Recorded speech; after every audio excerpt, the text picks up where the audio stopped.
নমস্কার, আশা করছি তোমরা সকলে খুব ভালো আছো। আমিও খুব ভালো আছি। আগের দিন তোমরা দেখেছিলে আমি নার্সারিতে গিয়েছিলাম। সেখান থেকে কি কি গাছ এনেছি, কিভাবে লাগিয়েছি আর কোথায় গাছগুলোকে রেখেছি সবটা থাকছে আজকের ভিডিওটিতে। চলো তবে শুরু করা যাক। প্রথমে দেখিয়েছিলাম দুটি ভারবেনার গাছ, একটি হচ্ছে লাল রঙের আর একটি হচ্ছে বেগুনি রঙের। তারপর এনেছি চন্দ্রমল্লিকা, দুটো গোলাপি রঙের, দুটো হলুদ রঙের আর দুটো হচ্ছে এই মেরুন রঙের। তারপর এনেছি এই যে দুটো পিটুনিয়া, একটি বেগুনি রঙের আর একটি হচ্ছে গোলাপি রঙের। ভারবেনা আর পিটুনিয়া এই চারটিকে লাগানোর জন্য আমি প্লাস্টিকের গামলাগুলোকে এনেছি। এই গাছগুলো একটু ছড়ানো পাত্র বেশি পছন্দ করে, সেই জন্য চেষ্টা করবে ছড়ানো পাত্রে লাগানোর। চন্দ্রমল্লিকাগুলিকে লাগানোর জন্য আমি এখানে মাটির টব ব্যবহার করছি। গাছ লাগানোর সময় আমাদের নজর রাখতে হবে ড্রেন সিস্টেমের দিকে, আর সেই জন্যই আমি ব্যবহার করছি মাটির প্রদীপ। উল্টো করে দিয়ে দিয়েছি। প্রদীপ না থাকলে তোমাদের কাছে পুরনো মাটির ভাঙা টবের কয়েকটি টুকরো যদি থেকে থাকে সেগুলোও কিন্তু ব্যবহার করতে পারো। আর মাটি হিসেবে এখানে ব্যবহার করছি কিছুটা বাগানের মাটি, গোবর সার, সাথে কিছুটা লাল বালি, ফাঙ্গিসাইড, হাড় গুঁড়ো, শিংকুচি, কিছুটা ডিমের খোসা গুঁড়ো করে দিয়েছি। এই প্যাকেটগুলো আমার প্রয়োজন আছে এখন, সেই জন্য এভাবে গাছগুলোকে বের করছি। তোমাদের যদি প্যাকেটের প্রয়োজন না থাকে তবে একদম প্যাকেটের মায়া না করে প্যাকেটগুলিকে কেটে তবেই গাছগুলোকে বের করবে, কারণ এই মুহূর্তে গাছে যদি আঘাত লাগে তবে গাছগুলো কিন্তু ঝিমিয়ে পড়বে।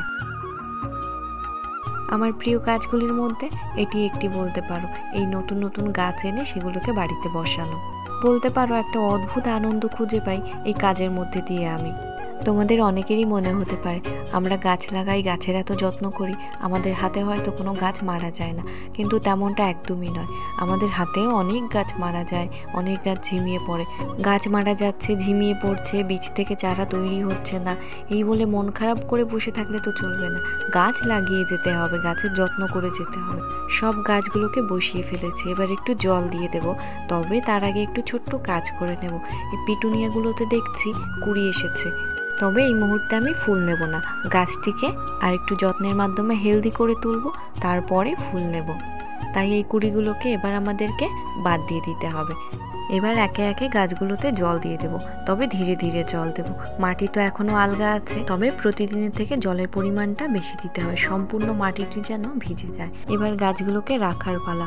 তার আগে আমাকে একটু মনটা শক্ত করে এখান থেকে লাফ দিতে হবে। এখান থেকে নামার সময় আমার একটা কথাই মনে হচ্ছিল, এখান থেকে পড়ে আমার যেন হাত পা না ভাঙে। আমার হাত পা ভাঙলে আমার গাছগুলোর কী হবে? মনের মধ্যে ভয় থাকলে আমি কিন্তু সাহস করে নেমেই পড়েছি। দাঁড়াও, এবার গাছগুলোকে একটু সাজিয়ে নিই। ভাইকে বলেছিলাম গাছগুলোকে এখানে রেখে দেবার কথা, প্রথমে 2-1 বার না করলেও তারপরে রাজি হয়েছিল। তারপর আমার মনে হলো প্রতিদিন জল দেবার কথা ভাইকে না বলে এই কাজটা নিজে শিখে নিলেই তো পারি। নিজের কাজ নিজের করাটাই তো উচিত।